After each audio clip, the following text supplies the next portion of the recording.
When people tell me their guns are accurate, I am a supreme skeptic. In my experience, most rifles just aren't as amazing as they are claimed to be.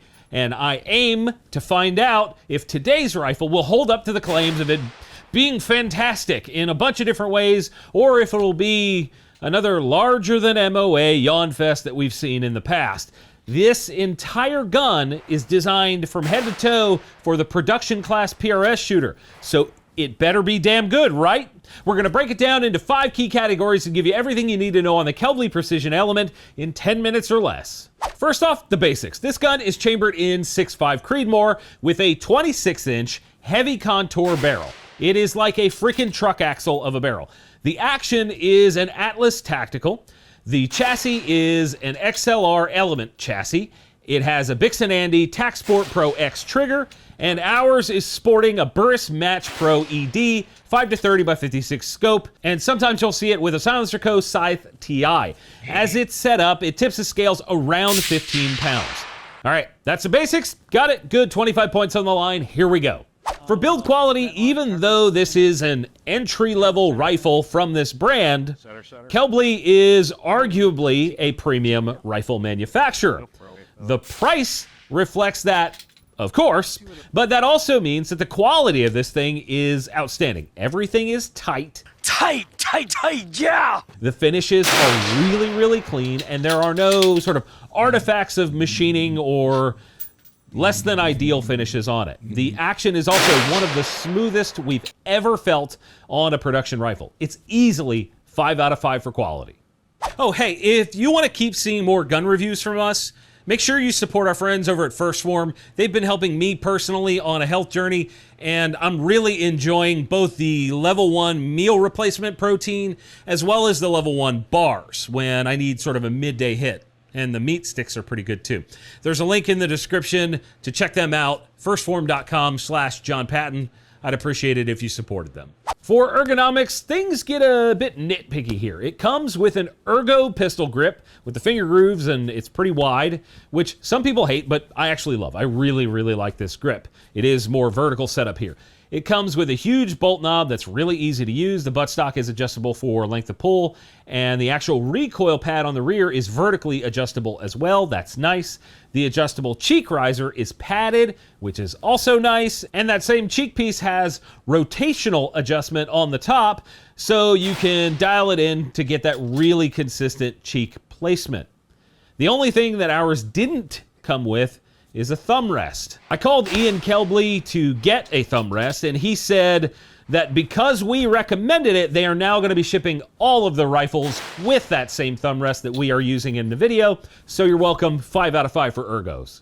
For features, the list is really just solid as a rock for this type of bolt gun. Beyond the ergonomic stuff that I already mentioned, it has a churched up action, the really nice XLR chassis with a full-length Arca rail and M-LOK slots all over, so you can add all your whiz-bang stuff to it. And then it's got the high-end Bixen Andy trigger and a few other whiz-bang things that only bolt gun nerds are actually going to care about. It's stacked to the gills for this type of gun. The only thing I wish it had out of the box was a muzzle brake. It comes with a thread protector instead. I get that it's built to hit a price point, and that would probably add too much, but I wish a brake came with it. 4.5 out of 5 for features. Now, for practical accuracy, we had this thing out at the range a bunch of times, and it never disappointed. It has what Ben described as a truck axle barrel profile, and that is going to help it just shoot well and take all kinds of heat and abuse. Our initial results were solid. We have in the center 120 grain Federal.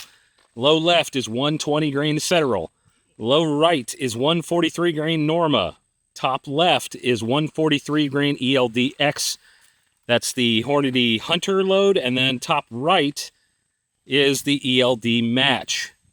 Boys and girls, these were shot with a arguably warm barrel, so it should, in theory, be opening up a little bit, and we saw the groups reduce.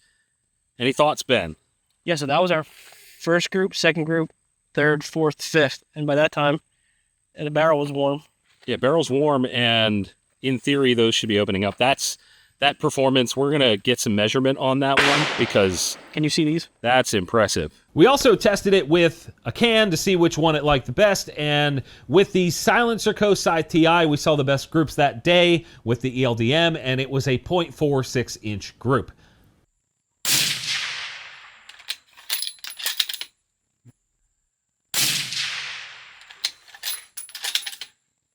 All right, so we did a little bit of testing with the can. This group was Ben shooting with the Lahar, and what ammo was this, Ben? That same ELD 40 grain ELDM. the one that shot the good group on the last Okay, one. so we took the ELDM. Yeah. This is with the Arrow Lahar 30L, and then this was the AB suppressors. Explain what you think happened here, Ben. That was the first shot. I think that was can filling. So this is the can filling with gases, and then the remaining 4 were in this, like, fingertip-sized group. I mean, that is just crazy. And then down here, an even tighter group. And that lower one was the first one also. So again, 1 and then 4 in that, even tighter. And this was with the Silencer Co. Scythe TI. That is impressive. That's great. The next time we had it out was up at Camp Freedom in northern PA. They have a range that goes out to over a mile.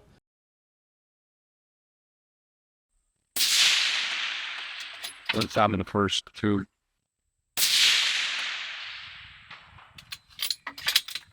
At 500 yards that day with the HOP ammo, which is using an ELDX bullet, it shot a 3.17-inch group at 500 yards. Then at 800, we saw a group just under 6 inches.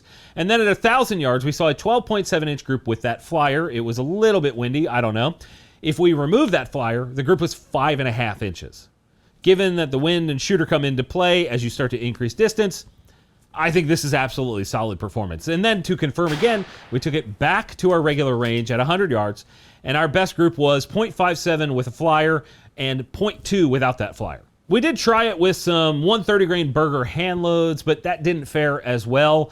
It would need a little bit more to get dialed in, so we're just going to leave that out for now. Overall, this is the most accurate rifle that we've ever shot on this channel. It's consistently sub-MOA with decent ammo, and that means for accuracy, it's a 5 out of 5. Now for value, we have to slow down the hype train a little bit. This rifle has an MSRP of $3,000. Yeah, I know, it's a lot. It's not a cheap gun.